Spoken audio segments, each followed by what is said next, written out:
are quite good. Attack warning. Is it for real? Attack warning. It's for bloody real. Live from Colorado Springs, the Drop Culture Podcast. Want to confirm, is this an exercise? Roger, copy. This is not an exercise. Come on, quick, get down! 1, 2, 3.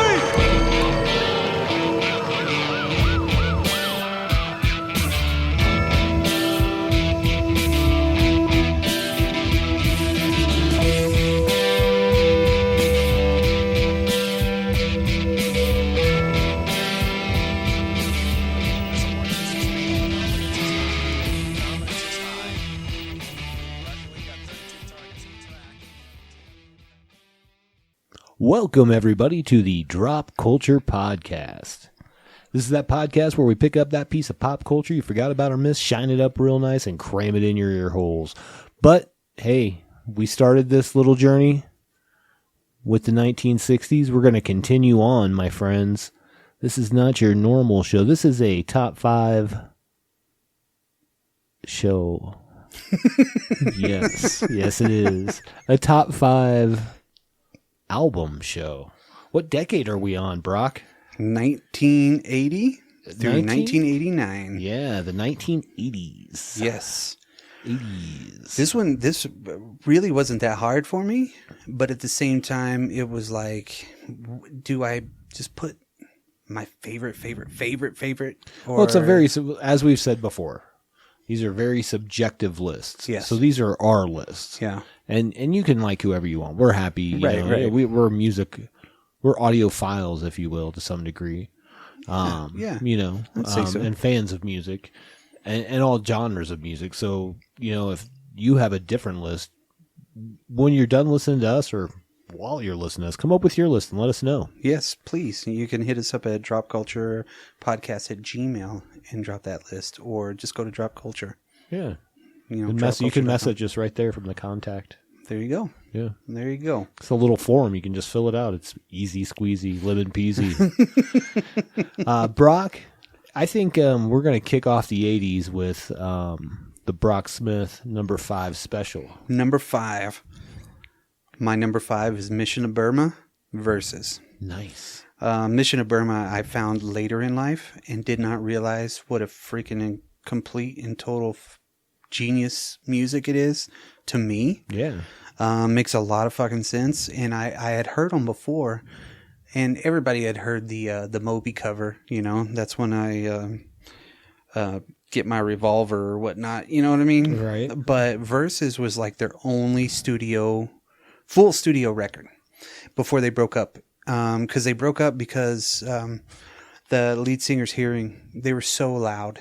He had really severe tinnitus at that time, so they had to, pretty much at the peak of where they were at in Boston, before the Pixies, before anybody else, late 70s, early 80s, they started as moving parts or something like that, moved into Burma, and they fucking killed it with this one. I mean, this one as an only album that they had for the longest time, Sure. until like 2004 or something like that. Yeah, it was way later. Yeah, and then they started touring again. They started coming out with new records, but this one right here is quintessential. I think it defines everything. It's almost like rock jazz in a way, but not like Zappa rock jazz, I guess. I don't know too much about Zappa, but I know that he's kind of like he's a rock jazz artist. Sure. I guess that's how you would kind of classify him. But these guys were more punk rock jazz, I guess. You know, it starts with Secrets, which is one of my favorite songs. And they were a stripped down fucking band. You know, the guitar player, Roger Miller, he only had 2 effects that he had. One of his buddies, like a Superfy, you know. Right. And one was a tremolo and the other was a fuzz pedal. That was it. And then, you know, Clint Connolly, he didn't have anything except for his bass and the amp. And then you also have the drummer, which he actually, he's played in so many different bands too. All of them have, but nothing like Burma. Burma just, for when it came out, man, I think it was like maybe 1980, something like that. Sure. So it's fucking early, and then they were forgotten, in a weird way. Yeah, absolutely. And then Moby did the cover. So yeah, you got a little piece of that. But then whenever they came back, they freaking killed it. They were still the same band whenever they left. So starts off with Secrets, great fucking song. Got Train, Trim 2 is the one that they really use that tremolo on. And Martin Swoop was one guy that I would really kind of mention in that, because he was the tape manipulator. What the fuck is that, right? He would actually record on his tape machine while they were playing live, and then intercut sections of that, slowed down, backwards, whatever, while they were still playing the song. He was like a DJ. Before DJ with just tape. And and that's fucking hard. Oh, I would imagine. And that's the craziest part, is that you can hear it every once in a while in the background, and you're like, damn. In the studio, yeah, makes sense. But whenever they were doing it live, damn. And there was a lot of these songs that were really good too.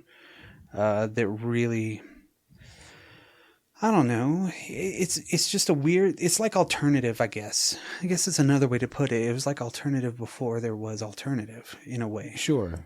Well, I think there's always probably been some alternative scene. It's just changed over time, Right. Peter Prescott. He was the drummer. So you got Clint Conley on bass, Roger Miller on guitar, Peter Prescott on drums. Martin Swoop was the tape manipulator. And then whenever they came back, I think they got one of the dudes from, I forgot what band. But people love them, and it's so weird. And whenever I found them, it was just kind of like, it was almost like buying a bootleg, it's a download song. And I downloaded it and was like, what is this? Because they end it with one of the fucking greatest songs in the world, or really close to it. It's That's How I Escape My Certain Fate. Jesus Christ, that song is really good. It's really good. It was a tie, kinda, but this one was had more substance to it than the very first one that had an Academy fight song on it. Sure. Signals, Calls, and Marches. And I've looked everywhere for records of these guys. I've only found one, and I bought it. Nice. I've never found anything else, But that's my number 5 is Mission of Burma. No, that's a great pick. My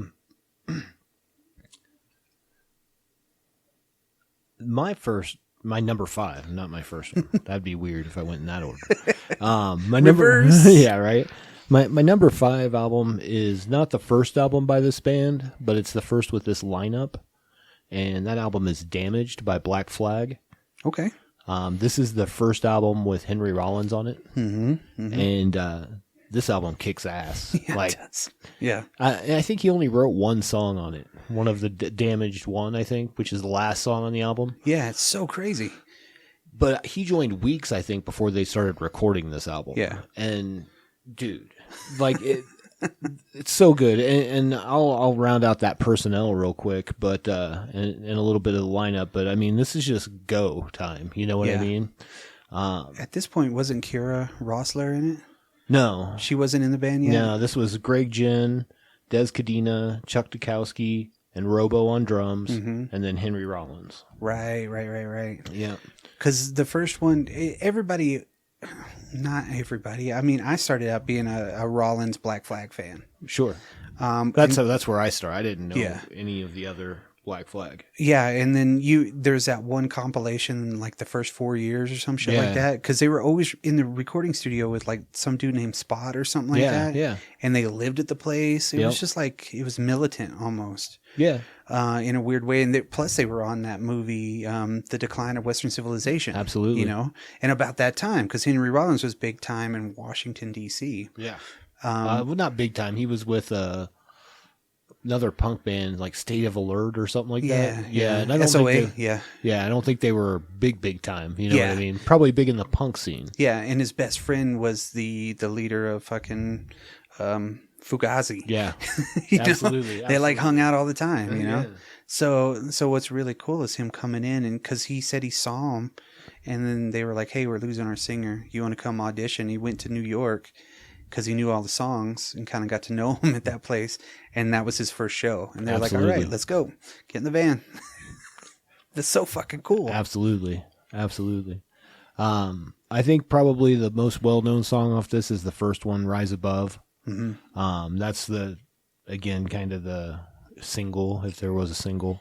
In fact, that's the only reason it made it on the album, I believe, was because it was going to be a single. You know what I mean? Oh, yeah. Spray Paint, Six Pack, What I See, TV Party, Thirsty and Miserable, Police Story, Gimme, Gimme, Gimme. And the first side of this album just goes. Yeah.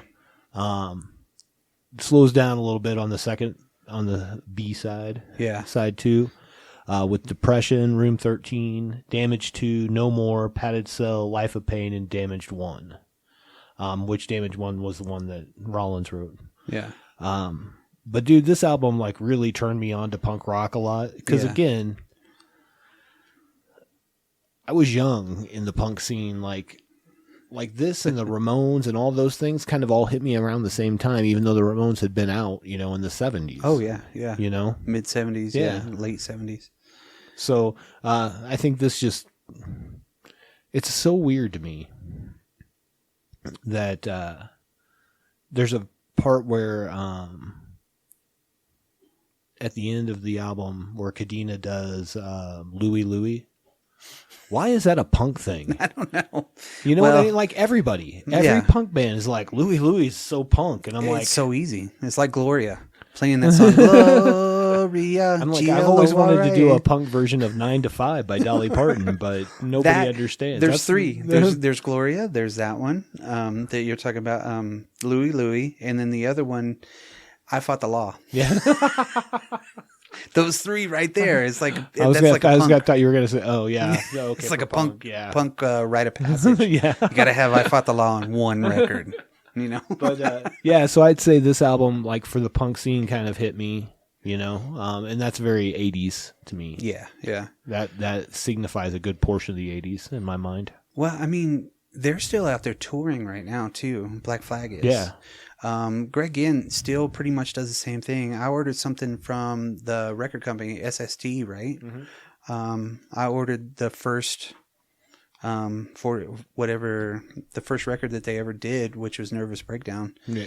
And that's one of my favorite all time. It's only like 5 minutes. It's so crazy. 5 minutes. And then Greg Ginn, a lot of people from what I've read don't really like Greg Ginn, but then I'm like, I don't know that much. Right, sure. But they were highly influential with DIY. I think even Robo played for the Misfits for a little bit. DIY. Do it yourself? Oh. Yeah. They did the record company by themselves. Oh, okay. I know what you're Everything saying. like that, yeah. So I was like, are you talking about DRI? What are we talking about? DYI or DRI, that band? Yeah. The little moving guy? IRS Records. No, but they did the Misfits thing where they printed their own shirts and yes. And he lives in South Texas now, and I think he's still running the warehouse or some shit. Really? So it's really cool to think that somebody like that has been doing it for that long. Yeah. And still killing it, 100%. That's a good number 5. Yeah. I thought about a Black Flag on there and I was like, no. Yeah. The cover's iconic too. Sure. I love all of the Black Flag covers. That Petty Bond dude is like the shit. Yeah. He's Greg's brother, I think. Yeah. So just the iconic status of Black Flag, Yep. But that's a good number 5. That's my number 5, sir. And that's great.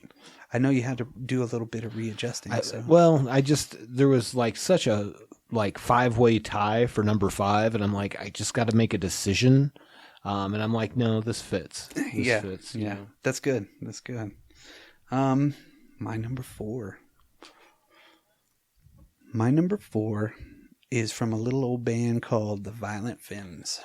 I'm going to stop you because that's my number 3. But which album? Violent Femmes. The first one. Yes. Yes.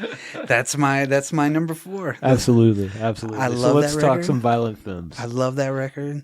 I think what really hooked me was "Do You Really Wanna Hurt Me?" and their rendition of that. Sure. The Violent Femmes are so fucking good.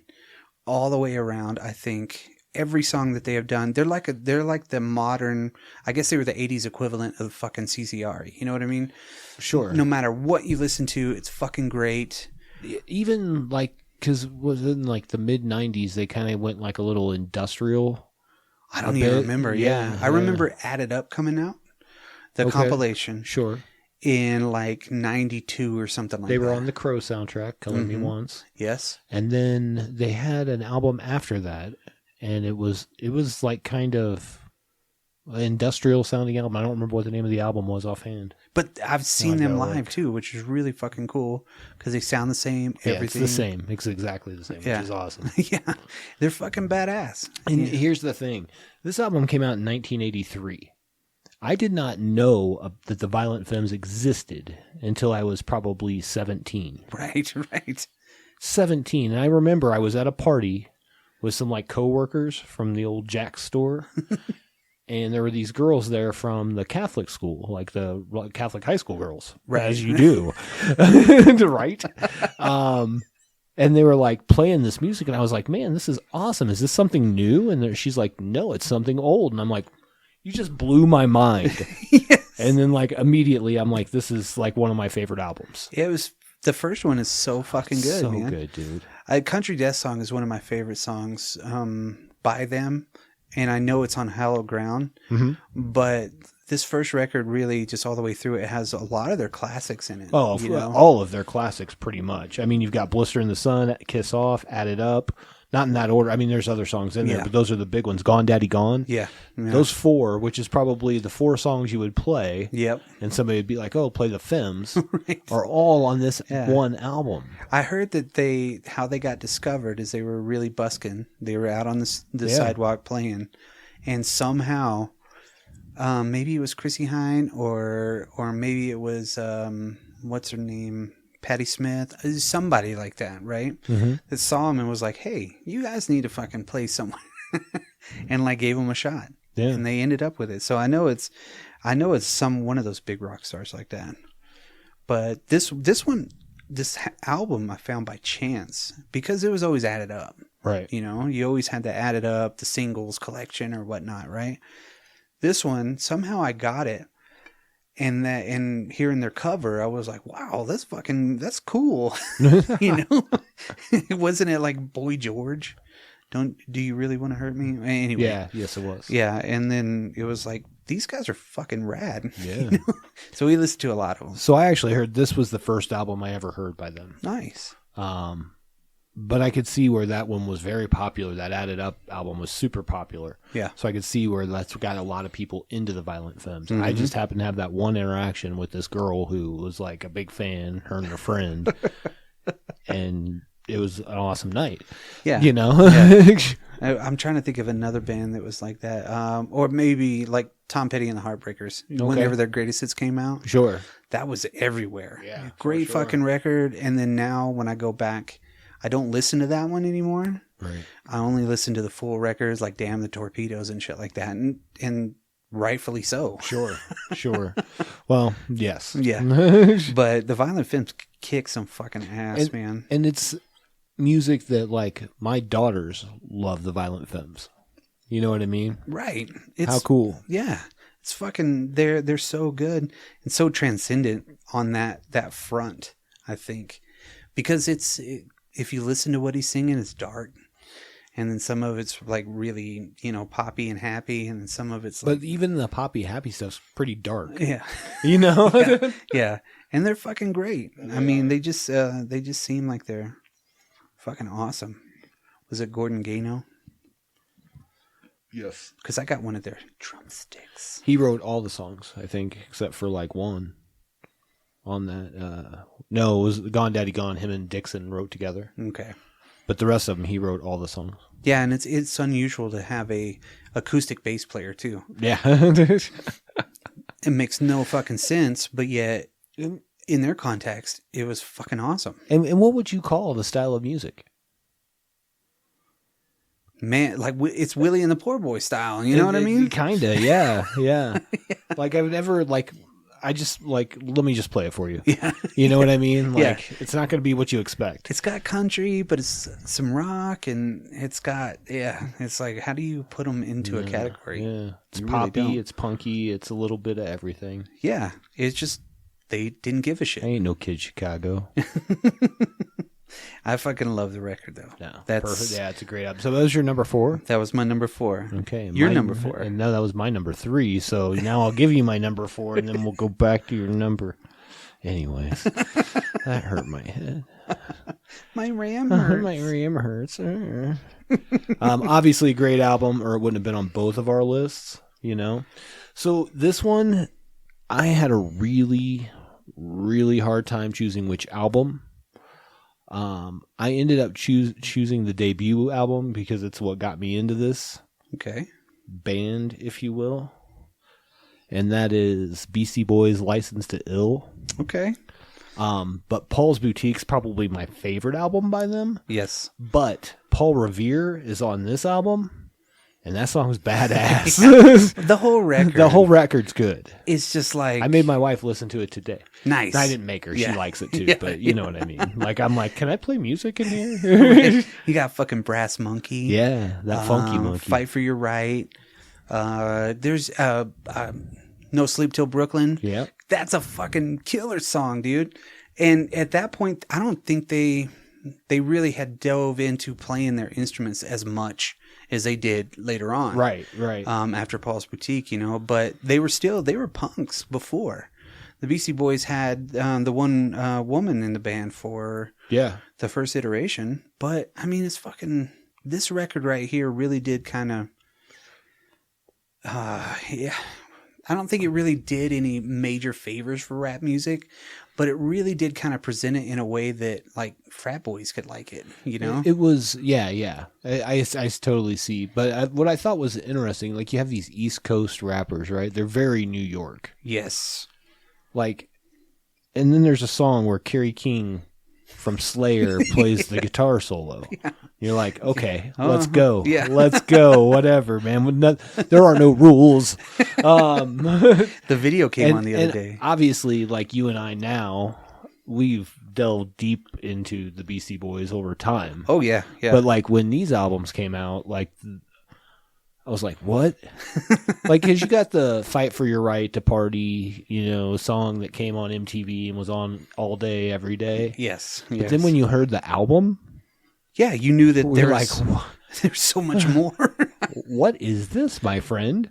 You know? The one thing that I don't think I've ever really heard, and I know I've probably heard it before, is their first real rap single was like Cookie Puss or some shit like I that. don't know about It was that. about a Charvel ice cream fucking cake. Gotcha. You know, and it got Gotcha. them like regional, and then they kind of went up from there. Sure. You know, so they were in the league with the Fat Boys and shit. You know, Right, Oh, you can eat. I was like in, you know, like grade school or whatever. You're watching this on MTV, and then you get to hear the whole album, and you're like, I'm from a town in the Midwest, you know, with nothing, you know, some Yes. corn. Yes. This blew my mind, dude. And Paul's Boutique's the same way, you know, because I was older when that came out, and not much older, Yeah. but you know what I mean, like Yeah. Well, a few years. on the subject of Beastie Boys, my number 3 is Paul's Boutique. Hey, there you go. Because Paul's Great Boutique, minds think alike. I think, is one of the greatest rap albums of all it's- time. It's awesome. I think this one and then Enter the Wu-Tang probably got to be, bar none, my favorite rap albums of all time. You know, Enter the Wu-Tang is close to my heart. I fucking love both of those records. I can probably sing almost every word to every song on Paul's Boutique. Absolutely. Just because it was, and I didn't hear it. Of course, you know, I think whenever I started listening to the Beastie Boys was like Sabotage and shit like that and then, or it was mainly Check Your Head, and then it went into Ill Communication, right? Sure. Because that came out when I was right in the right time frame for that one. Right. So, I didn't listen to this one that much. until like later on, because I listened to their first one. I was like, oh, okay, cool. And I like this one a lot. It's way different. Heard Paul's Boutique for the first time and was like, whoa. This is something brand new It all is- over again. Yeah, the fucking Dust Brothers killing it on that record. Absolutely. They just coming up with whatever they wanted to, and then knowing the history behind it, how they were signing their record contract, or they were having a record release party on the top of the Capitol Records building. Yeah. So they go from Def Jam, which treated them like fucking balls. Right. They go to fucking Capitol Records, and they treated them like balls too. And then they really like took off after And then they were that. like, okay, well, fuck all y'all. Yeah, you can stay intergalactic for all I give a shit. Right. You know, I mean, this one has got so many fucking great songs on it, and I have so many memories tied to it. You know, tripping on acid, listening to it. You know, and when that big medley throws in at the very end, where they have like 5 or 6 songs, and my buddy was rapping, and I just dropped like a second, one more tab of acid, right? And just like another stamp or whatnot, whatever the fuck it is. I was like, fuck it, why not? He started fucking singing when it slowed down, and the world slowed down, and the ashtray got eaten, and I was just like, whoa. So there's a lot of good memories tied with this one, just trying to figure out what they were saying. And even today, Yeah. without reading the lyrics, you're like, what High Plains Drifter? You know, I mean, High Plains Drifter was fucking Badass. oh, Yeah, for sure. just the story. There's just so many fucking great songs on this one. I mean, it just really, I mean, even Hey Ladies. I'll be honest, Paul's Boutique's one of the albums I can put on and play all the way through and enjoy every moment of it. Yes. You know what I mean? Like, Yes. and there are, I say few albums like that. There's a lot, but it's because we have a lot of music. Yes. Yeah. It's few in the, Yeah. if you consider that. Yeah. But yeah, I love Paul's Boutique. Like I said, it was such a fine line for what I was going to pick. And really the only thing that pushed it over was this was what I got first, and Paul Revere. Yeah. Yeah. This is, well, for me, like I said, I listened to, of course, the first one after a while, but then this one just hit it, and I was like, well, fucking, you can't get any fucking better than this. Well, now we're done. This is fucking great. And I like looking on the top rap albums of all time, and Paul's Boutique is always up there. Yeah, as it should be. Dude. Yes, It's a great yeah. album. It's like a Pet And Sounds type of a deal. On, you know? on most of them, it's going to be, like on the list, it's going to be 10, 20 above Licensed to Ill. Yes. Yeah. 100%. But yeah. I think that they are different, but both great albums. And Paul's Boutique was always my favorite Beastie Boys album. Yes. So Yeah. I can agree with that. Yeah. No, I just remember listening to the Beastie Boys so much during the Sure Shot and, Sure. Root Down and all Yeah. that stuff. And then really getting into this record thinking, damn, these guys really could. And again, that history behind it, everybody fucking hated it. Yeah. They didn't get any press. They didn't get nothing. And it just slowly grew. Yep. Like it just started growing. Like we couldn't get rid of these albums. Yes. And Like then you would never suddenly- do it. Yeah. Fucking crazy. Absolutely. And to get so it's like a good cult movie, but now this one is no longer cult status. Right. A lot of cult movies and cult things like that get grabbed up and they become part of the lexicon, so they're no longer cult anymore. So with Right. something like this, I can really see that. But just fucking great for a second record. Okay.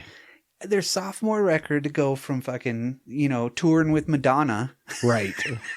And a big giant penis that pops out of a box to this serious fucking rapping shit. Yeah. Yeah. Like it was serious Yeah, shit. for sure. It was cool For as sure. fuck. And they really killed it. And I think that's what are the Departure album, kind of how they always talk about different bands having their Departure album. I feel like that was really the one where they showed their chops Yes. of who they were. You know They what I showed how mean? much they learned.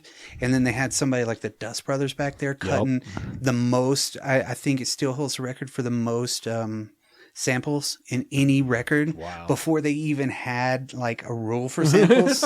You know what I mean? It's like everybody was using the samples in the New York in the 80s, Right. late 70s, early 80s. And then these guys were like, oh, okay, let's have two words from one thing, and we'll make it work. Right. And then add this one behind it and this one. It's like, how do you fucking think of that shit? You know, you have to just do nothing but listen to music. But yeah, that's my number 3. Nice. So somehow this all got turned around. So we've all done our 4s and our 3s now. So you're on 2. I'm on my number 2. Okay.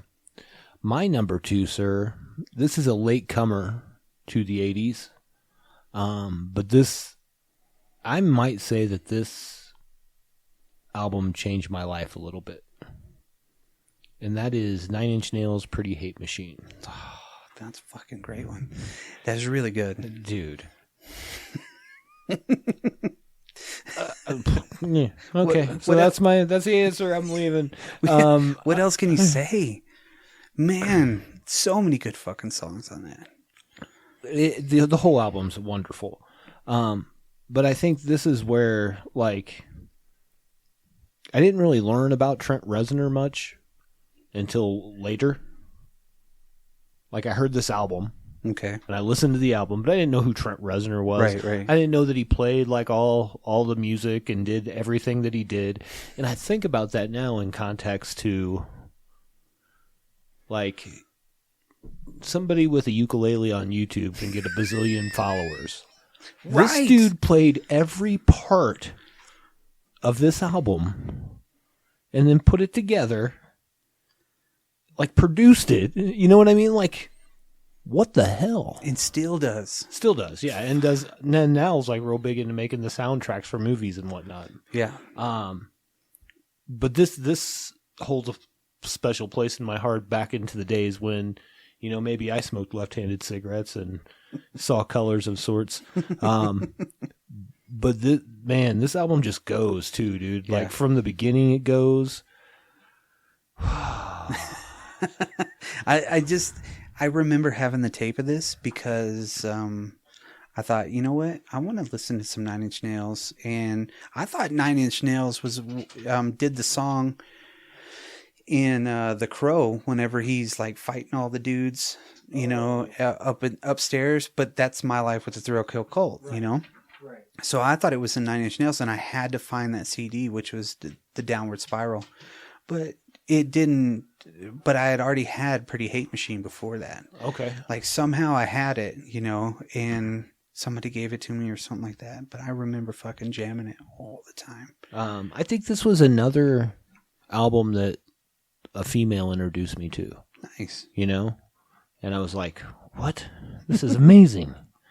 I mean, again, you start off Head Like a Hole, Terrible Lie, Down in It. That's my jam. Sanctified. Something I Can Never Have. Kinda I Want to. Sin. That's What I Get. The Only Time. And Ring Finger. Dude, this album's badass from beginning to end. Yes. Even the Sin single. Yes. Was fucking killer, dude. For sure. There's not a lot of extra to say except for it's 9 Inch Nails, and fucking 9 Inch Nails rules. They really are. He's really, I don't know, just whatever he does kind of is not generational. It's multi-generational for everybody. And I had these, I remember, as they were coming out. Like, I had Pretty Hate Machine. I had Broken, Fixed, Downward Spiral. Didn't they make like some offshoot of Downward Spiral further down the spiral? That is correct. Yeah. And then, of course, on the Crow album, he played, I think he did Dead Souls, right? Yeah, because he covered the, wasn't it a cover? I believe it was. Yeah, of, shit. Why can't I fucking... Words. I always want to lean on Depeche Mode, but it's not Depeche Mode. Joy Division. Yes. Because when you hear the Joy Division version, it's fucking great too. Sure. He didn't really like fuck it up. He just made it really good. He just did what he does. Yeah. And it was just, and you could tell that and I think I read something too a long time ago that he really loved Joy Division and The Cure. I could and totally things like see that. Yeah. 100%. Absolutely. And then he just took it into a different direction. Right. You know, with a really heavy synthesizers, and I don't know, it's just driving, and now you see it. I was getting ready to say a little more driving. That's actually a really good. Yeah, you see it, and you're like, damn, fucking, he's on it. Yeah, I I mean- might have listened to this album all day today. That's Yeah. good. That's good. It's one that I could put on and really listen all the way through. Yeah. You know, and just like one of the offshoots of them in a weird way, Filter, like the very first Filter record. Yeah. That was like Short bus. so fucking killer. And I can still sing every single word to every single one of those songs, and I haven't listened to it in like 2 years.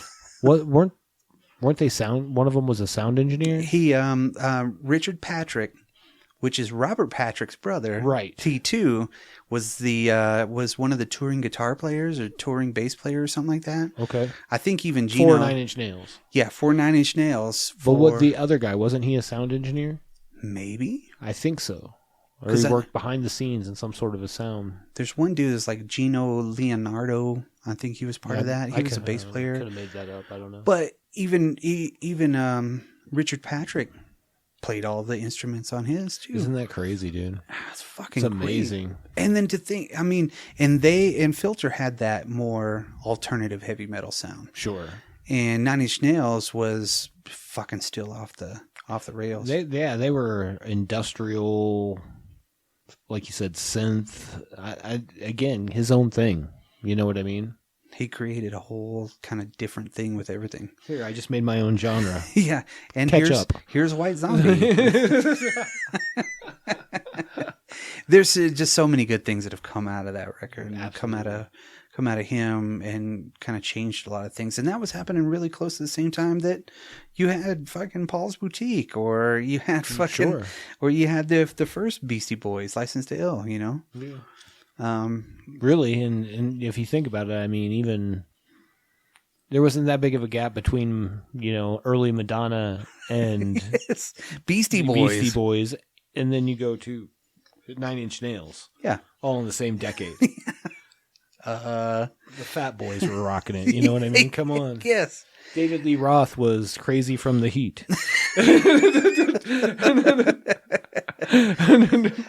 That shit was taking over the airwaves. It at that point. was. It was. And these guys right here were just they were the fringe ones Yeah. that everybody fucking loved. If you really were, And if you didn't love them then, later on, you did. And then you you were found like, something. hold on. There's 3 records, Yeah. that I didn't know about. Yeah.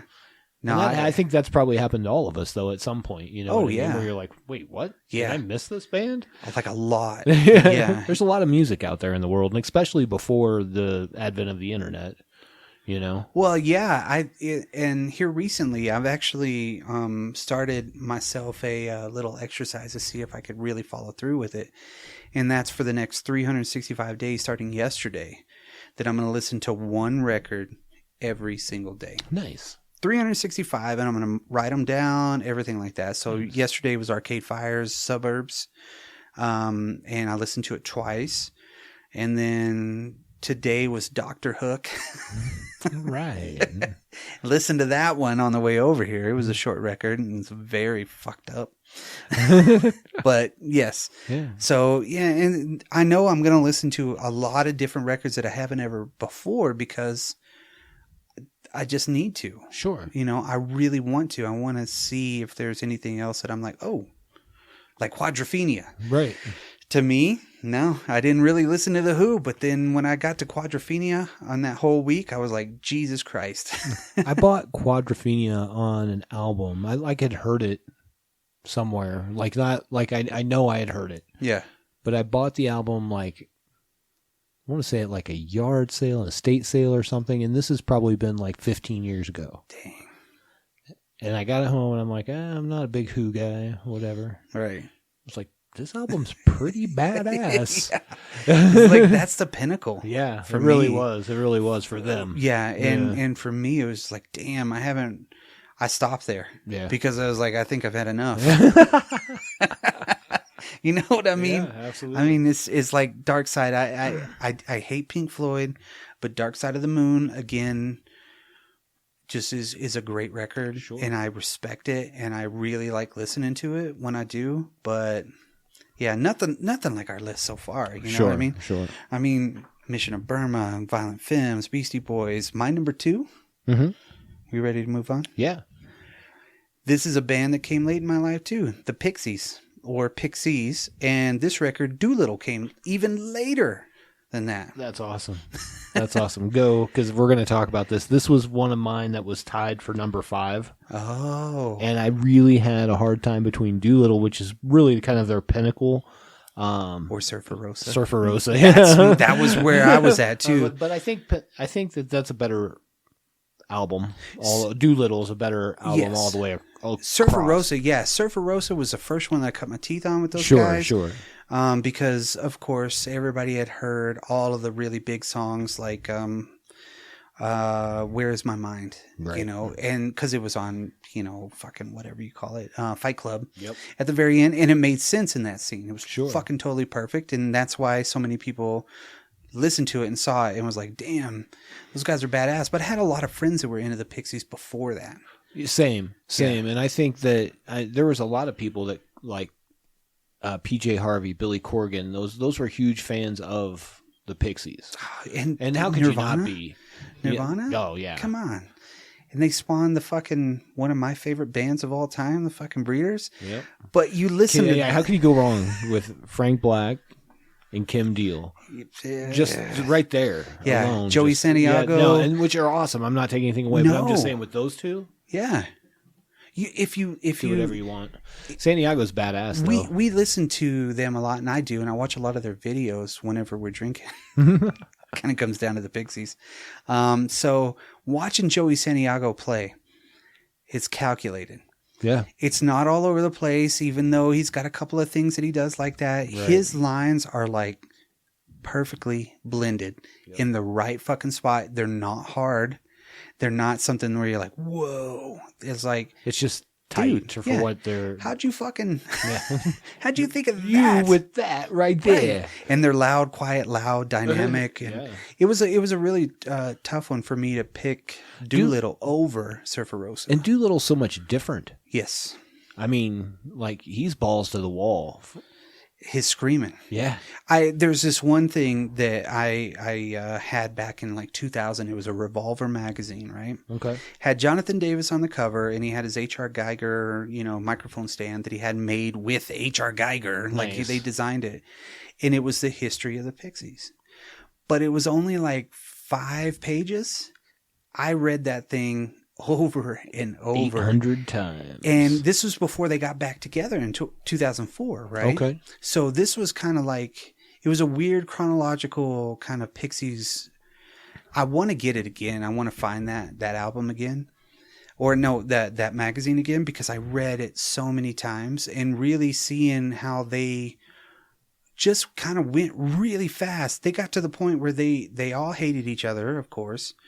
But yeah, they knew what song came next because they were playing so much. Or they would just on their set list write the first letter, so they'd be like A or D, and you're like, oh, okay.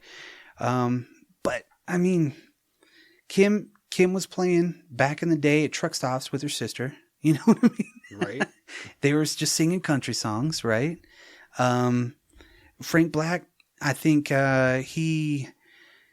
he had a Beatles songbook with him, and I think how he met Santiago was that he was going through the neighborhood and he heard Santiago playing or something like that. And then he had the Beatles songbook under his arm, and he was like, I want to play like the Beatles but sound like Iggy Pop. And like, okay. So, and then they put out the, what was it? The ad in the Boston paper was said like, bass player wanted, must like, Husker Du and Peter, Paul and Mary. So 2 fucking opposites. Yeah. World, sure. And then Kim was like, okay, I'll go try this out. And then I think Kelly was even going to be their drummer before Lovering got involved with it. And then she was like, nah, these guys, I suck. Right, later dudes, which is so fucking entirely crazy because they have a dynamic that has never been touched before. I think with 2 people like that, like Kim and Frank Black. I mean, he has like 3 or 4 names. Yeah. Whenever you listen to Frank Black and the Catholics, right? Good shit. Sure. It's Pixies. There's no doubt about it. but it's not Pixies. Right. I listened. A lot of it pops up on random sometimes, or whenever I'm just shuffling stuff, and you're like, God dang, he's a great songwriter. And seeing him live too was cool, but I didn't get to see him with Kim. Of course, I saw him with Paz, and Paz was really good. Their new records are good, but they just don't touch the old ones. Right. You know, they're they just don't, you know? Yeah. This album that you picked actually has my favorite Pixie song on it. And that's Wave of Mutilation. It's a fucking great one. It's weird, though, because I like the UK surf mix from the Pump Up the Volume soundtrack.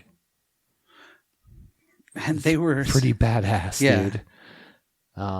They did so much, yeah, man. Yeah, that Pixies is just awesome. Doolittle really kind of hit me more because my wife loved it. Nice. And we listened to Doolittle constantly whenever back in 2004, 2005 or whatnot, you know? Sure. I mean, Debaser. I Bleed. Yeah. Fucking great song. Absolutely. My wife hates Here Comes Your Man. She's like, really? I fucking hate this song. It's their most commercial. But it's a good one. You know? I could buy that, though. Yeah.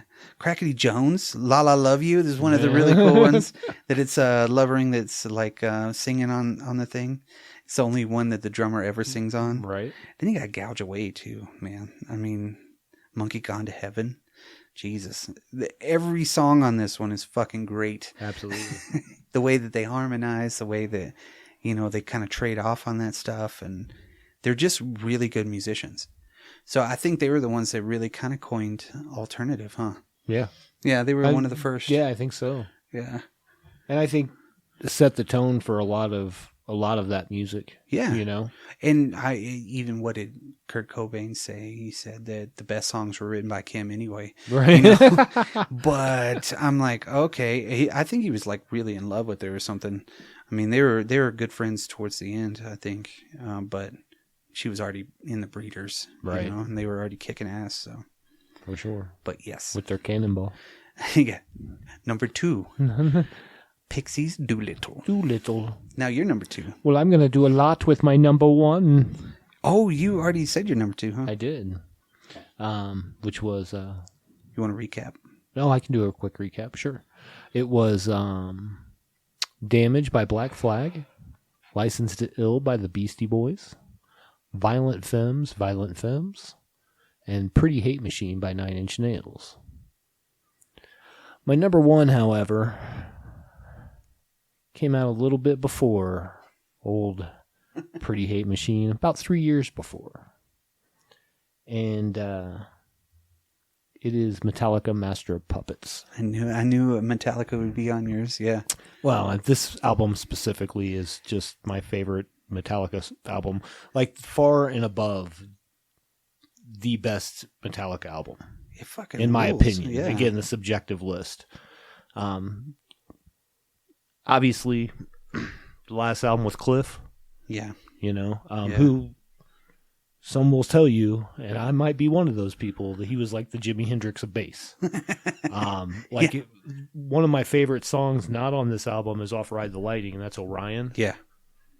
There's so much going on with that bass, brother. The dude, he was fucking... I think he was, what, like 3 or 4 years older than everybody, too, or some shit? Like 3 or 4 inches taller than everybody? Yes. Or maybe that was just... And they were all big anyway, Lars. right?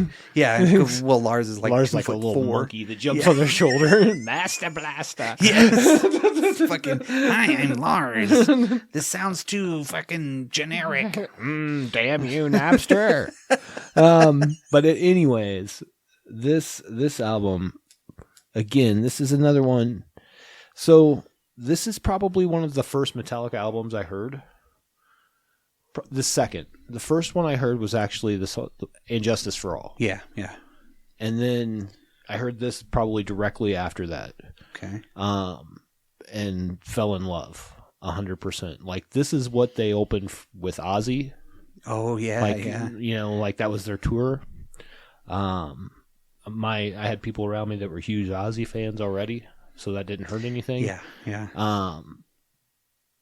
This album just beats, like, it just goes from the beginning. And I think we've talked about this in the past.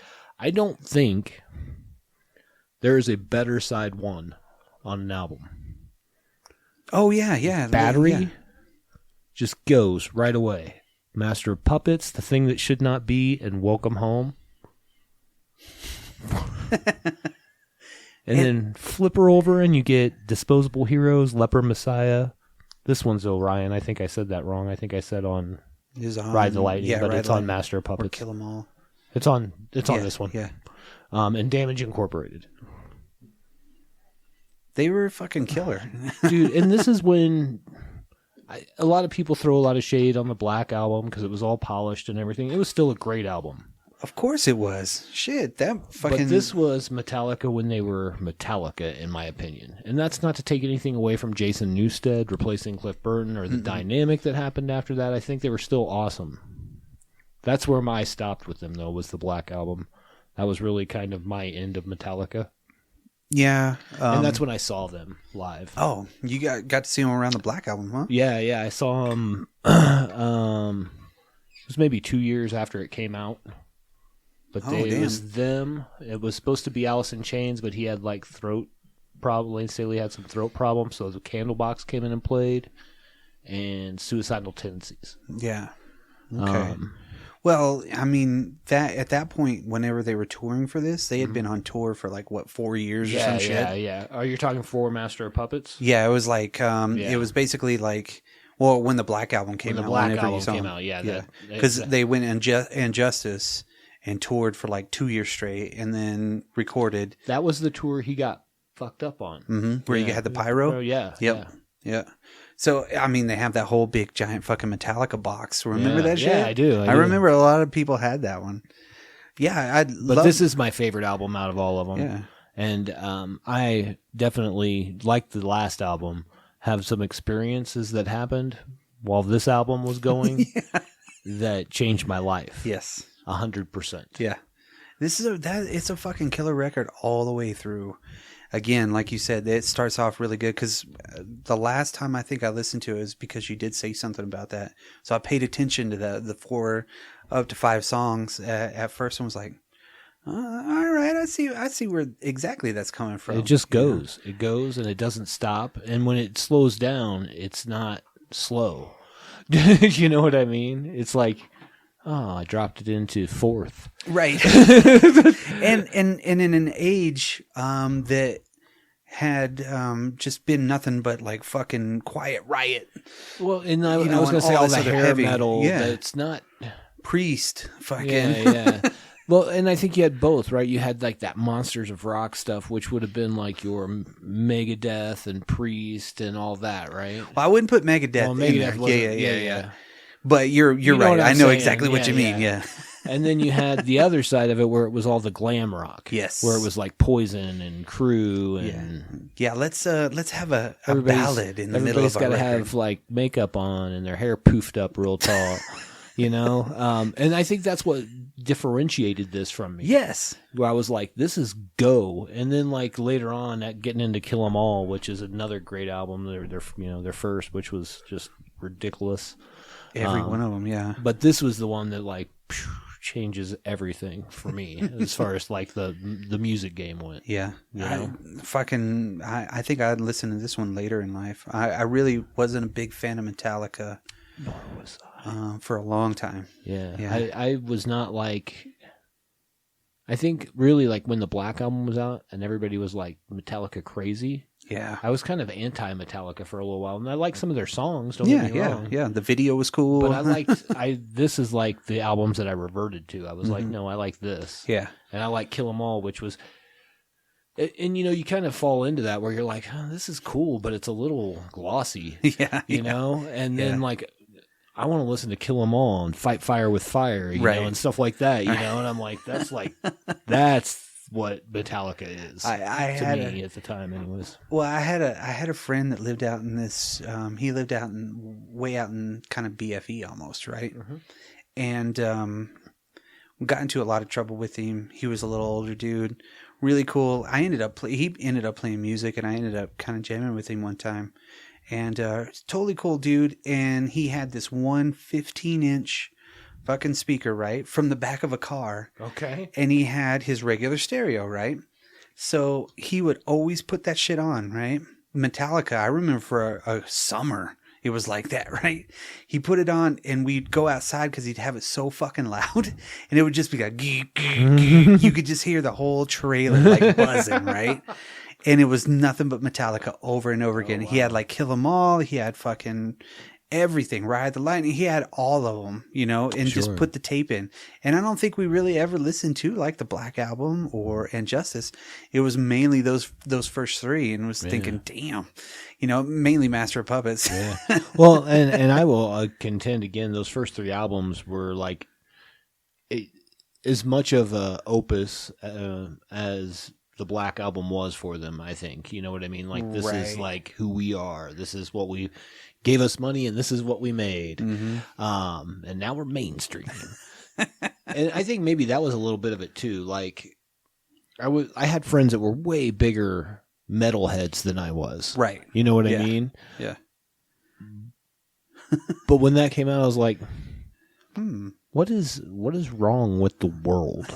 You know what I mean? Like, this is so much harder. It's so much more primal. It's like they didn't get better. They just honed it. Yeah, it was just clean and like you had great production. Bob Rock. Yeah. You know, you can't, I'm not taking anything away from that album because many people will say it was the greatest album of the 90s. I will disagree with them. That's fine. It's really good. It's really good. Yes. It's a really good album. But it's not Master of Puppets. Yes. Fucking everything about it was fucking awesome too. Well, a little more attitude-y, I think. Yeah, they had. It was just, I don't know. It was just raw. It really felt like raw. It just felt like the first couple of the first three records really kind of encapsulate what was going on with Sabbath's first three records. You know? Yes. It fit into a narrative. It was really fucking badass and ferocious. And then, you get a little bit to like Never Say Die or some shit like that with Sabbath. And you're like, okay. They're dead. Yeah, that's over. Yeah. And then you get to Load, which was a load of, you know what I mean. Oh, wait, didn't you get a Reload? Yeah, we got Load and Reload and then Saint Anger, which it was like they're working out their demons. And I think really like once the Black Album came out and then the Napster thing happened, they were just a meme before there was ever memes. Yes. Lars, you know what I mean? Like they got too money hungry, or at least Lars did, to think about how much money you make. You don't make money on records. Right. You make money on tours. I know. And they fucking were touring all the fucking time, right? So the more people that have your music, the more people are going to come see you. Right. Is that how that works? Yeah. And then they have to go into this whole Napster thing. Right. That really was like, hey, we're musicians and you're not paying us for this. It's like, fuck SoundScan. What the fuck? That's just like a fucking way for Columbia House to cheat you out of some money. That's right. You know, the fucking SoundScan. Fuck you. You know? You shouldn't worry about that, but it just seemed like they got money hungry, and that was the idea behind it. Right. And I still like Metallica. Oh, sure. Love their shit. Yeah.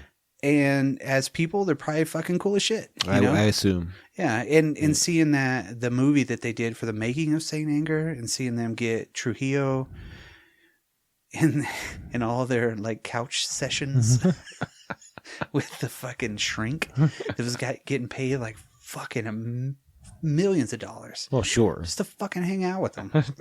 But anyway, sad life. Great number one. That's my number one. I don't think my number one can top that, but it does to me. That's all that matters. Again, subjective list. Yes, it's another band from the Bay Area. Okay.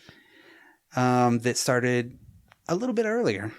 Okay. The Dead Kennedys. Nice. Dead Kennedys, Fresh Fruit for Rotting Vegetables. I think is one of my all-time favorite albums.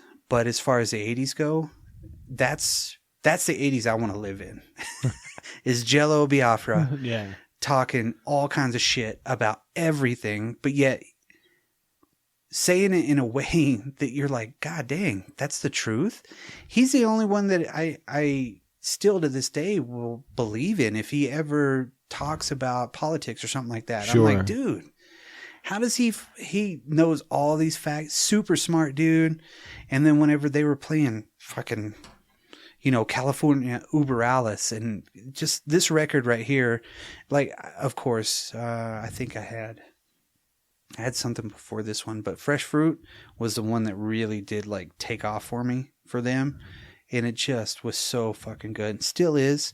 And I listened to this one quite a bit here in the last couple of years because we don't have these voices anymore. Right. It kind of goes back to a conversation that I had with my wife about Rage Against the Machine, right? Okay, so Rage, big time, speaking out against everything, right? Where the fuck are they? Right now, when we need these people the most, where are they? Writing books about aliens. Okay, so where is this music? Where is this fucking angry, like, let's, take over the world? Well, the problem is those people are like 50. Yeah, but still. So they're done with their anger. But you know what? You know what I'm saying, though? So, like, anger is a young man's game. But it shouldn't be. But it is. Yeah. Like, you think about, like, all the best, like, we were just talking about Metallica, dude. Yeah. When they were the rawest and the hardest and right. It was the first 3 albums. They still have that. And now they're them. like old. Yeah. And they're dealing with their emotional issues, right. insane anger. You know what I mean? And again, I'm not taking anything away from right. anybody, but that's exactly it. You right. know, the Rage Against the Machine guys got to be 50 years old, 50s. Yeah, close to, yeah. They got to be 50. What's so crazy is I just look at that and I'm like, where are the new people that are right. doing this? That's why I always assume that there is some badass music out there that I don't know about. You know what I mean? Because I'm not in that scene. Yeah. Like I was. Yeah. Yeah. You know, and I still listen to new music when it comes out. Yeah. But I judge it pretty quickly and I'm like, yeah, I'll check more of that out or nah, kick that out, And then I sometimes just like, there's been plenty of bands where I've been wrong. Yeah. You're like, that one song sucked ass, but everything else is great. Everything else was awesome. Yeah. It just happened to be that single that they put out that I hated. what I like about the Dead Kennedys and what I like about his lyrics, it's like thrash punk, Yeah, I mean, it's really 100%. Fast. But I mean, he's singing songs like "Kill the Poor," makes fucking sense, When you get drafted, Chemical Warfare, fucking that's one of my favorite ones. Drug Me, fucking awesome. Les Lynch, a Landlord. When you get drafted, Forward to Death. This whole record kind of goes all the way through, and then you get to fucking Holiday in Cambodia. Yeah. And he's like, hey, if you think you're so fucking cool, Whitey, go over there. Right. Let's see how you live fucking one night in Holiday in Cambodia. And they pointed out the hypocrisies of America at that point. It's morning in America. What the fuck ever, Ronald Reagan. Fuck you. Yeah. The art is something that has inspired me so much. Everything about the Dead Kennedys has pretty much put me on the path that I'm on today, Right. Not for work or anything. But like, I can appreciate that. Yeah. I just, everything about the Dead Kennedys is exactly what I want to listen to. Dead Kennedys are awesome, dude. Everything that... No doubt. And even nowadays, they're touring without Jello. Oh, I didn't know that. Yeah, and it's not really the Dead Kennedys. They came out with a record like 2014. It was called like "Milking the Sacred Cow." So it was like a rip at themselves. And then he stopped and kept with Lard, and then also Guantanamo School of Medicine. Okay. But he still does these little bitty deals like what would Jello do? WWJD. Mm-hmm. And he'll talk for 30 minutes about politics or, hey, you need to look at this or, hey, you need to look at that. He was actually in Manitou yesterday. Oh, really? Yes. He was over at the Leech Pit. He didn't call me. Yeah. It's crazy. It's this dude, though, I mean... Why was he doing at the Leech Pit? He was record shopping. It was his birthday, I think, a couple of days ago, too. He just happened to be in town? Yeah, well, he's from Boulder. Yeah. So, which is really fucking kind of crazy because... You see what Boulder's turned into, especially even since then. Because I think he said one of the very first concerts that came there was the Ramones. And whenever he saw the Ramones, he was like, fucking whoa. Could you imagine if that be your musical puberty? Yeah, 78, 79 or some shit. Seeing the fucking Ramones for the first. And then you move to the coast. And what he was, I mean, he would see all the bullshit that was going on after Hyde-Ashbury, you know, and then you have like Dianne Feinstein, what she is doing, what she did, and all of her real estate developers did to San Francisco to where it is today, where it's like unlivable, unless you're a billionaire. The rest of the fucking country's doing, you know, right. There's so many cities that are like, I see what's going on. I see you, Miss Dianne Feinstein, and he's like, nah, fuck that. And he's speaking out about like Harvey Milk, how he got shot, and the dude went fucking free, you know, because he ate too many fucking donuts, you know, the night before. What the fuck is wrong with this world? And he's like, no, if you, it was like a Soylent Green nightmare. It's punk rock. Yes. It's like the definition of punk rock. It's anti-establishment. Yes. It's, you know, it's like... It's not a bunch of bros like fucking like sweaty and hugging and shit, singing all in unison. It's like him like, listen, motherfuckers. Right. This is what's going on out in your world right now. What are you going to do about it? Absolutely. And most of them were like, oh, cool. Let's start a band too. But I too will start a band and take my message on the road. And not only was the music fucking killer on this, but the goddamn artwork on it too. That guy's my hero. Fucking God, I'm always drawing a blank whenever I don't want to draw a blank. Winston Smith. Yes. Because Winston Smith was a lot older than those guys, and he was actually during the 60s, I think he was in Europe. Okay. And then he came back and was like, what the fuck is this? So he started doing all of his kind of artwork. And what he did before anything was really, he used to make fake flyers and post them places. Okay. For fake bands, right? And people would show up to the address they went to and be like, where's the fucking band? This fucking flyer looks so cool. You know, so my whole... everything has kind of come from his art and the way that he sees things and the commercialism. And then him and Biafra got together, and they actually were like, oh, okay, you're on this level with me right now. Let's fucking work this. And their record covers are the shit too. Yeah, absolutely. It's one of those things that you see them and you know it's Dead Kennedys. You know the Dead Kennedy 100%. symbol. You know everything. And it just fucking kills it, you know? I mean, I love the Misfits, and I mean, I think one of my, they didn't have anything in the 80s, I don't think. They were all late 70s, because I was looking to see if Earth AD was in the 70s, but it was. So there was no real Misfits at that point, and everybody had loved them, Iggy Pop, fucking everything. It's just like, they came out, even on a spoken word, that he did after they stopped. You listen to it and you're like, damn, he's got a lot to say, a lot of cool shit to say, and it's a fallacy. He's pointing out all the fucking bullshit that all these rich people are doing to us back then, and it still hasn't fucking changed. Right. So where's those voices again? That's right. Well, that's when you need a Rowdy Roddy Piper to kick people around and see the truth through his sunglasses. Shit. Chew bubblegum and kick ass. He's got a lot of work to do. He does.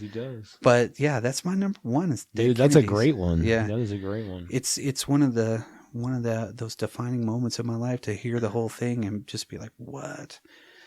I want to go to Vegas.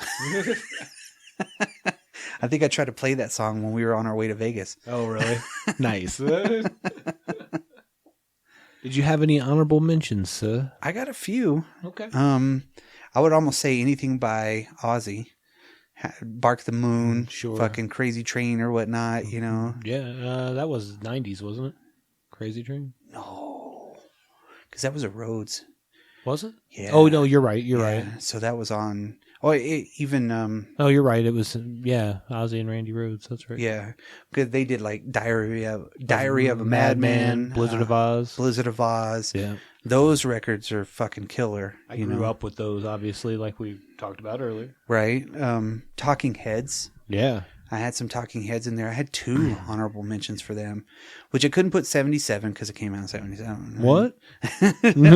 But Speaking in Tongues is a great record all the way through, and so is Little Creatures. So what else you got? Well, tagging on the tail end, and the reason I didn't include this one is because I heard it much later, and that would be Bleach by Nirvana. Mm-hmm. Obviously, the only album recorded without. Grohl. Yeah, but it's still a great album. It's fucking awesome, dude. Listened to it not too long ago. Yeah. And was thinking, damn, this is really fucking It's good. a good album. Obviously, it wasn't the first Nirvana I ever heard. It wasn't what got me into it, but it wasn't long after that.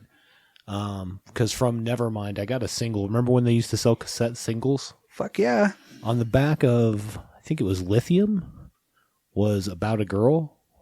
And that's what got me to Bleach. Oh, you're like, oh, so this came Wait a out. minute, this is a song? Huh. Yeah. They've been around for a long time. Right. I think it was About a Girl. It was something like that that got me into this. Right. Let's see what else was on my list that we didn't talk about. Motorhead, Ace of Spades, Ministry, The Land of Rape and Honey. Fucking great. I put Quiet Riot, Mental Health on here, dude. I love that whole that record. album just it beats. Yes. I put it on. Dun, dun, dun, dun. I'm like, fuck yes.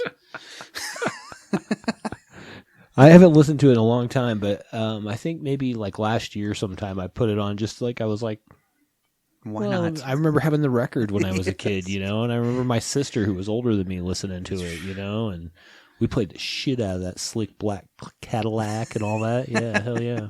A lot of good records. Momentary Lapse of Reason by Okay, Pink Floyd. Pink Floyd. And that's my ending of Pink Floyd for me. Yeah.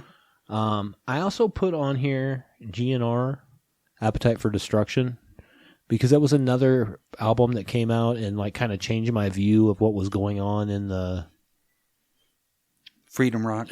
well, yeah, well in the MTV thing, like Yes. everything was Def Leppard, And ballads. right? And so when I first saw the video, I hadn't seen the video for Welcome to the Jungle yet. Right.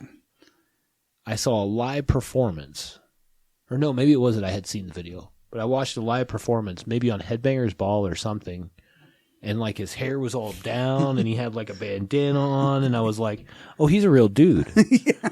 You know what I mean? Yeah, Like he's not all glammed up. Yeah, Yeah. it's not glam rock. It's leather. And then like I listened to more of like Night Train. All those, I was like, man, these songs kick. Mr. Brownstone. Yeah, absolutely. There's a lot of really good songs on that record.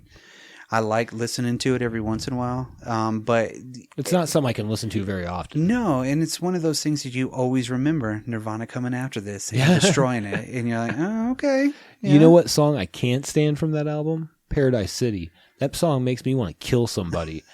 That's like a Spin Doctors-esque level of stupid. Well, Axl Rose is a piece of shit. Green and the girls are pretty. I'm like, oh, this is terrible. They've been working on Chinese democracy for 30 years. We're never gonna get that, thank Yeah. God. Yeah. Didn't he recently, within the last few years, go on tour or something though? Yeah. I think Yeah, they did I as remember seeing- GNR. My wife went and saw him. Really? Yeah, and saw Slash. What'd But you he think? he was like 2 inches tall, or like a quarter inch tall. Gotcha, gotcha. Went pretty much in the same nosebleed seats we sat at for The Stones. She was like, "Yeah, I don't really remember, but it was still Guns N' Roses." There you And I was go. like, "All right." But yeah, they're still kicking along. There's so many. There's a lot of the Devo records that came out. Freedom of Choice, Sure. 1980. They were really kind of going through it, and they defined a lot of things that we saw in there. You had that geek culture, the computer culture, Yeah. which was weird. I was looking at Kraftwerk because I lumped Kraftwerk into that, but they were doing Kraftwerk shit in the 70s. Right. Like Trans-Europe Express was fucking 1978 or some shit. Yeah. Computer Love, 1979. Like Herbie Hancock. And that was in the 70s. Yes. Like, I didn't know who he was till Ghostbusters. You know what I mean? I was a kid. I didn't know nothing. Yeah, and there was just so many good soundtracks in the 80s.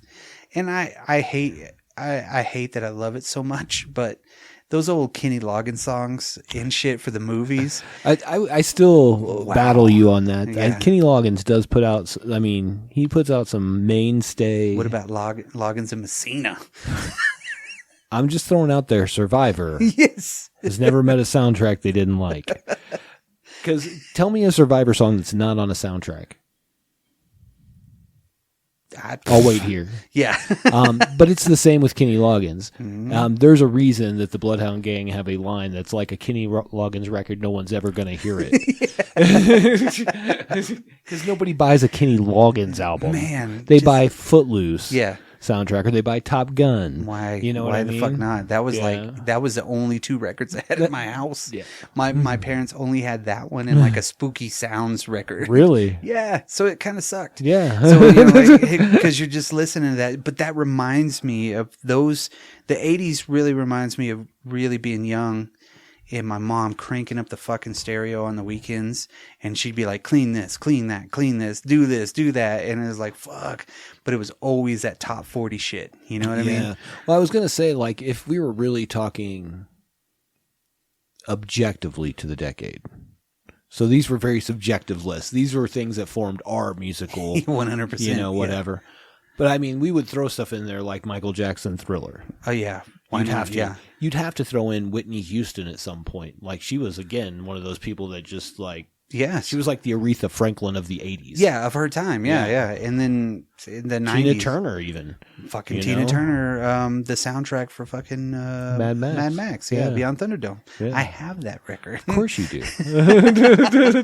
Every once in a while. So the 80s also reminds me very much of her and Mick Jagger doing Beast of Burden. Yes. They played that video a lot on MTV back in the day. Yeah, and what was it, like Bowie? And I still think Tina Turner could kick his ass. Oh, Tina Turner can kick everybody's ass, I think. Even today. You know what I mean? She's like, hold my wig, bitch. Fucking Tina was badass. I know. You know? I just want to see her walk over and like pop Jada Pinkett Smith in the face. And be like... Pull that shit. It's like, slap. What do the 5 fingers say to the face? Fucking Tina Turner slapping Jada Pinkett Smith. Wapow.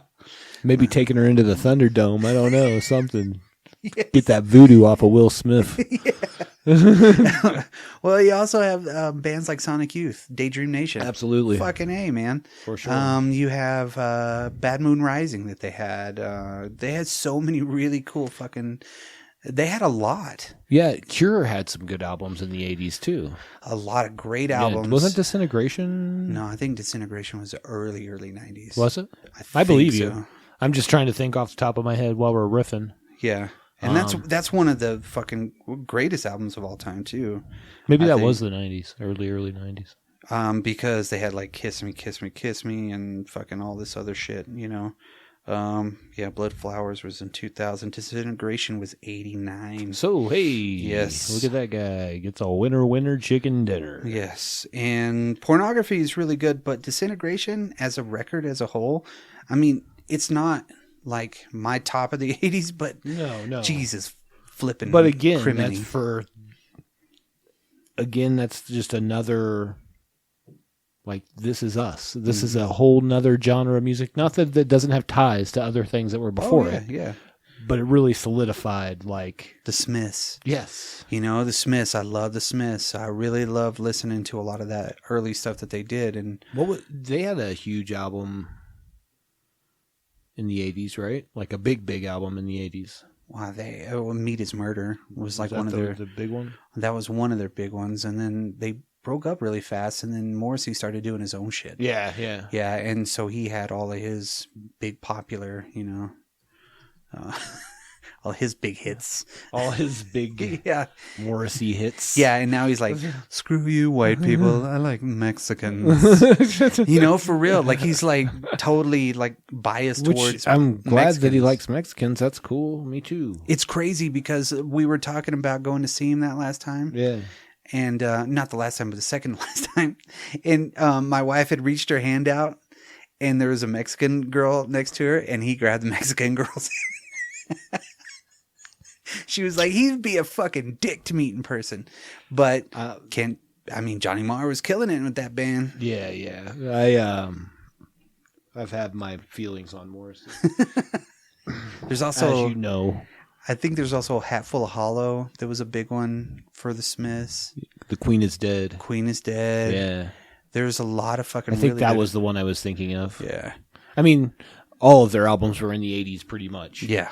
But every bit of it. I was trying to think of the one that, like, Yeah. I remembered the most, I guess, which is not means that it's important in anybody else's mind. Well, Again, subjective list. Yeah, and the thing is I've only really been listening to The Cure and Morrissey and the Smiths since like 2005. So let me tell you that like other bands that were on this list, the Smiths, Morrissey, The Cure, And not even... were all brought to me by a female. Yes. Yes. Which is totally cool. Yeah, yeah. But that's how I learned about different sections of music, because I think that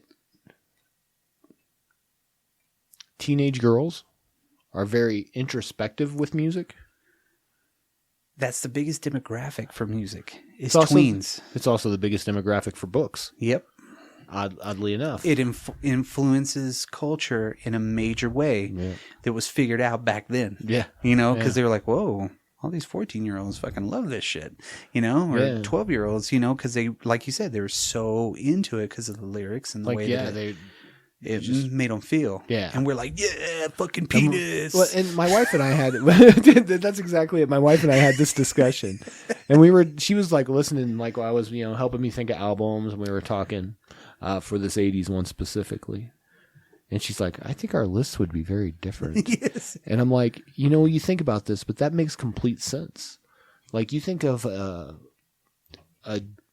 gentleman just, getting ready to hit puberty and getting those, that testosterone hitting, and you're like, go, yeah, give me some Metallica, go, and like they're like, again, it's more cerebral. Yes, you know what I mean, which is a positive, and I think, yeah.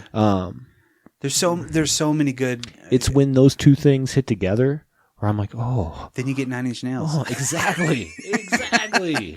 Then you get an NIN, and you're like, holy fuck. Where do these guys come from? Damn. No, I'm marrying Trent Reznor. No, I'm going to play guitar for him this tour. But The Cure's still out there. I think they're coming out with a new record. The Smiths will never do anything ever again. Have you watched, I think I may have asked you this before, have you ever seen the Korn Unplugged? No. So they bring Robert Smith out for one song with them. Nice. Because, right? Jonathan Davis is a huge fan. Yeah. He's like, this is what got me through high school. Makes sense, right? Well, especially Jonathan Davis, if you know like his personality. Yeah, yeah. Which they were fucking the kings of the mid 90s. Right. Korn was just like fucking crazy badass, Yeah, but I mean, I remember seeing Robert Smith come out, and I'm like, what? Oh, yeah. Well, he actually was on a Blink 182 record too. Yeah. And I fucking hate Blink 182. It's popcorn punk. Yeah, and then you listen to it and you're like, oh, it's not bad. A good though. song. Yeah. It's a good song. You can't hate on them. You can't hate on Blink 182. There's just so many fucking great records in the 80s. And the 80s was that there wasn't, because of course we didn't really grow up in the 70s, so we didn't get to see like America, kind of go through its deal. Because America was a really big band, and then you had pretty much more of that yacht rock, right? In the late 70s when it came to rock, and then punk rock was still there. Sex Pistols, which that show's great. Pistol, watch the whole fucking thing. Nice. Really fucking good. I liked it. It was highly dramatized, but it was based on Jonesy's book, so really cool. And they portray the characters, one of them in a very respectful way. Johnny Lydon, Johnny Rotten, they really, I don't know, the way that they portrayed him, they were so fucking great to him in that whole show, which is good. Yeah. But I mean, anyway, yeah, there's just so many really, really, really, the genres are really cool too. You have that bubblegum. You have the fucking Tina Turners. You have the fucking...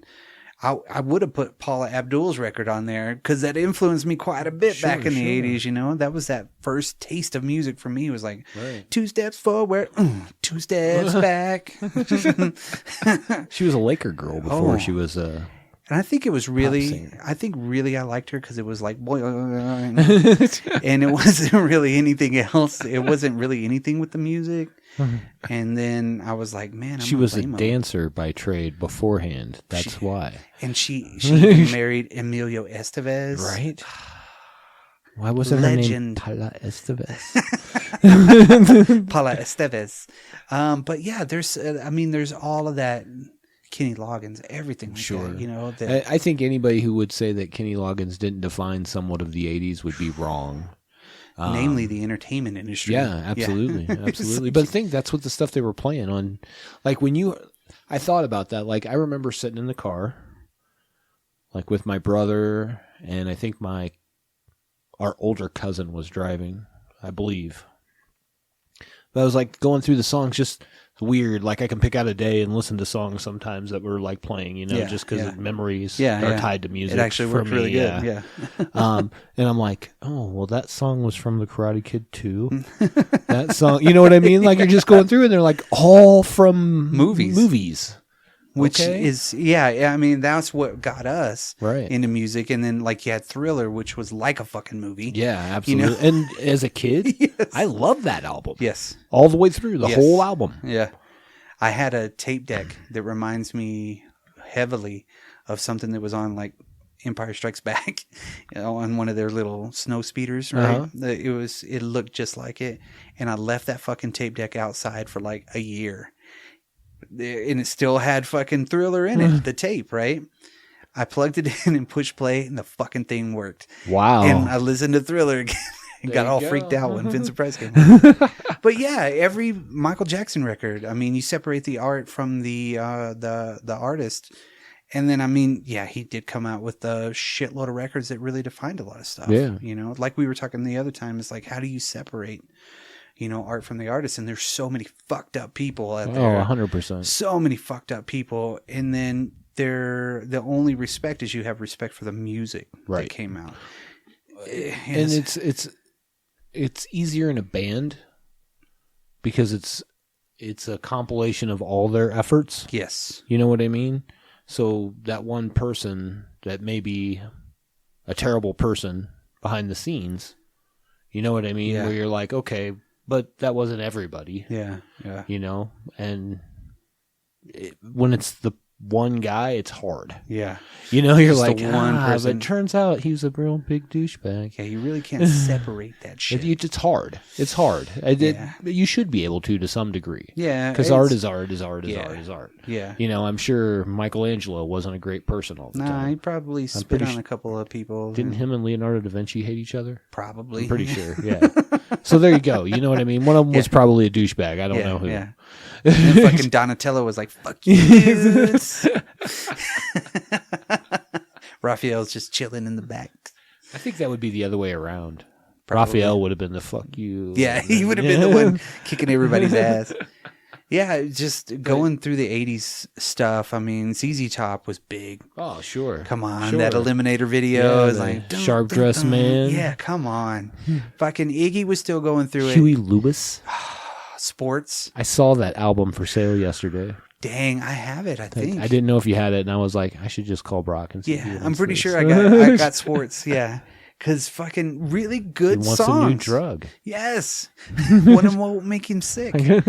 Don't we all? Yes. Fucking great record. Center Field, John Fogerty. Pretty sure. That was a fucking tremendous record in almost every song. I just know the one song. Oh. And I mean, literally, it's like every song on that whole fucking thing is a single. Yeah, yeah. You know, because 100%. he was fucking John Fogerty. Yeah. You know, so yeah, you had all of these leftover kind of getting older guys from the 70s, you know, the late 60s, early 70s, kind of hitting this and then seeing, hey, maybe we can come back and play some Americana or something. Right. And then the late 80s hit and it was all spandex and fucking cod pieces, you know. You're not wrong. And don't get me wrong, there's a shitload of Judas Priest. It's fucking awesome. What is it? Yeah, Iron Maiden. That was one of them I was trying to think of from my Monsters of Rock. Maiden rules. Well, it's weird because the late 80s, like, obviously I talked about a couple, like, 9 Inch Nails, right? Mm-hmm. But when I think of like 87 to like 91, it wasn't the 80s and the 90s. That was a weird time. It really was. It was like you said, there was a lot of spandex But it was a break. As soon as it ended, it was like done. Yeah, it was over. It went from it went from basically the time period between Guns N' Roses' Appetite to fucking Nirvana. Smells Like Teen Spirit and shit like that. I would say even with rap music. Yeah. Because you had like your MC Hammer Vanilla Ice crap in the very early 90s, like 90, 91. That was a pop rap. Right. And then like all of a sudden, that's pretty much over. And it's Tupac, Yes. Biggie, you know what I mean? Like, Wu-Tang Clan. Shit yeah, like yeah, that. You're exactly. like, damn, And that you're came like, out in that's- 91. That stuff's over. You know what I mean? Thank Fast, God. yeah. The cool Just- as ice. Yeah, I mean, the 80s had their good run, and there was so much to digest in it. I remember in fucking the late 90s, being like, I fucking hated all the music that came out in the 80s. And then later on, I was like, what the fuck? Why are you being such a fucking asshole to the 80s? I think that I remember people having like 80s parties and like, or an 80s theme for like an office party, stuff like that. Mm-hmm. Here's the problem. I don't like any of that 80s. Yes. You know what I mean? Slap bracelets Yeah. and fucking hair bands, man. Yeah. Nobody's wearing their jelly shoes. In the grossest fucking colors of all time. Exactly. It was like pastel puke, and fucking hated it. Everything glowed in the goddamn dark, or if you got sweaty under your pits, it changed a different color. It was fucking hypercolor days. You know what I mean? Fucking hated that shit. I hated myself, even because I was, fixing to start going into junior high, fucking 5th grade. I was like, what's going on with my brain? And then fucking junior high hit, and it's the worst fucking 3 years of my life. I smelled, everything sucked. And I fucking hated myself, right? And then I get into high school, I'm like, well, cool. I can be myself. I don't need those fucking pricks, So it was like going to junior high dances. Right. It was like the fucking worst, man. I actually Why had a did I lot of subject- fun in junior high. I hated it. Everybody tells me that. Everyone in the world's like, I hate junior high. And don't get me wrong, I had my moments. Like I had a adversary, I had things, but like it's for the most part, I can give a fuck. It's junior high. Yeah. Junior high was a cool spot because like our junior high went from 6th grade to 8th grade. Okay. But in 6th grade, you moved up to where all the junior high kids were, but you didn't change classes. Oh, you were still okay. You did like sort of change classes. You had like two change periods. Yeah. An English and a science or some shit. Yeah, whatever. So it was like you were almost a big person. You know what I mean? So like that was still a cool spot for me because that means that I can still play G.I. Joes. Yes. And I can still like girls. And I can Yes. still play sports. Right. You know what I mean? So it was a cool spot. I played baseball. I played on the basketball team. You know what I mean? Like That was me too. And here's the thing. I fucking grade school played sports, right? Mm-hmm. Because all my friends played sports, so I had to play sports. Sure. I fucking hated it. I've playing football. Okay, I'm overweight for one. Like I'm so overweight that like when it comes time for your Pee Wee League weigh-in, they're like, "Whoa." They're like, "No, this is a grown man. yeah." They're like, "Hey, just let him go." So they would let me play with my friends. And I was so big, but fucking uncoordinated. Sure. Troubled in the fucking brain. Like I was fucking whacked out. Like I would have nervous breakdowns all the time, high anxiety. And then to the fact that like I couldn't fucking, I hated being in groups. I hated being around the fucking everything. What I did in junior high was basically try to hide as much as I could. And then I didn't. It was fucking shitty. I quit everything, you know what I mean? Because I fucking hated football. I hated basketball. I remember trying to get out of playing basketball one time, just fucking crying, bawling my eyes out. Because I didn't want to fucking play. I'm like, no. But it broke my dad's heart. I feel like junior high was cool because I had cool friends for different things. You know what I mean? Like, I had a group of friends that hung out together. Yeah. Don't get me wrong. But, like, I could go to my one buddy's house, and they were all about, they were twins, and they were all about music and skateboarding, and that was awesome. Yeah. And then my other buddies, they were all super intelligent and into basketball. Yeah. And sports. And Yep. I'm like, cool. Yeah. Let's do that. You know what I mean? Like, Maybe that's why. and everyone came together on the baseball field. Yeah. Yeah. Baseball is a unifier. Like over the summer, Fucking we're love all baseball. playing baseball, or wiffle ball and taping up our bats and taping Fuck up yeah. the balls. And Baseball was a unifier for me too. Like I loved playing it and I loved watching it and being a part of it. But I think you just fucking solved a major fucking hole in my junior high career.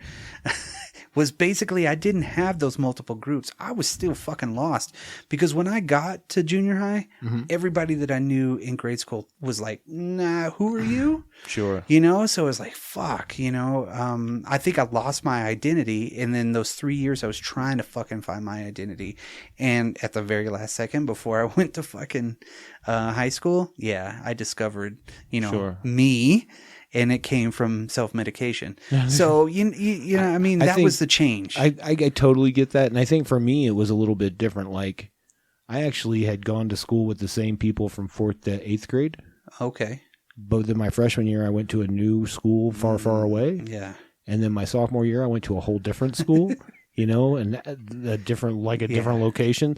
So at this time now, like I'm quickly having to make friends and find, build fast. my own groups and, whatever. Yeah. And those groups were long lasting too. But those couple years in there, I was just like, fuck you, you're cool. Yeah. I was pretty like done. And my best friends from back then, I was friends with in grade school, junior high, but not in the same. There was only like a couple that it kind of came through all that way, and we're still friends today. But it's just one of those fucking weird periods. And the 80s was one of those things that I associated it with.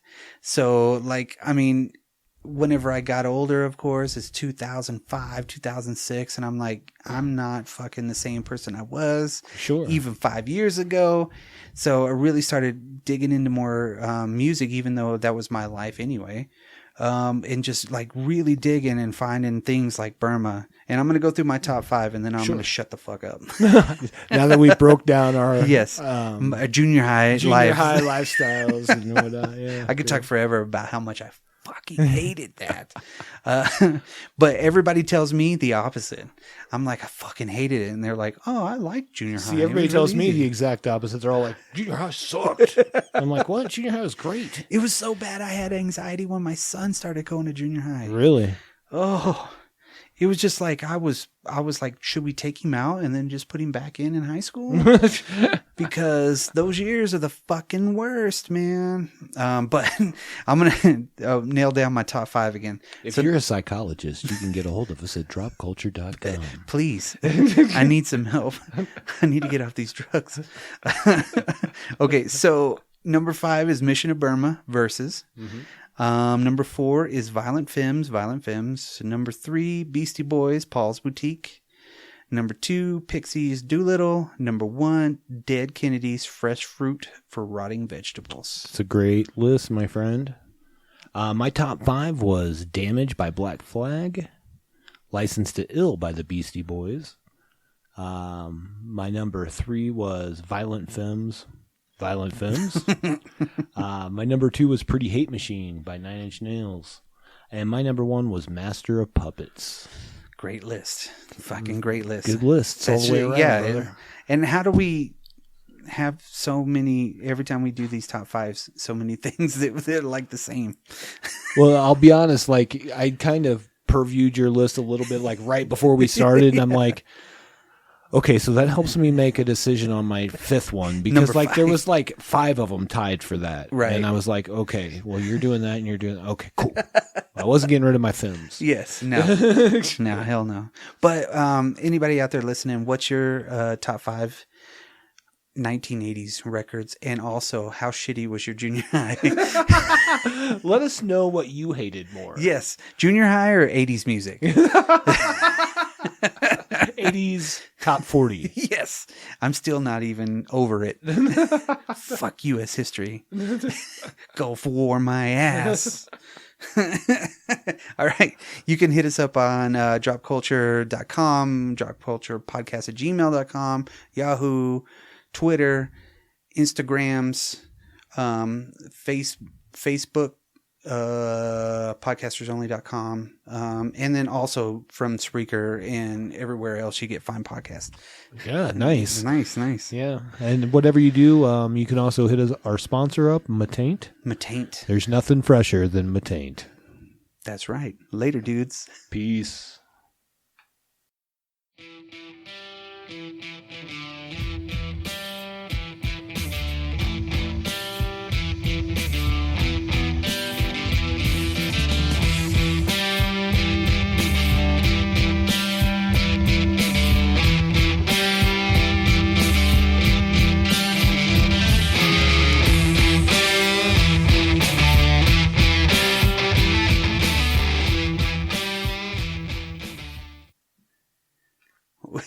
That was an hour and 40 minutes. Jesus, that's way longer than the other two. How did that happen? It was just because we haven't talked in forever. Because we're like junior high.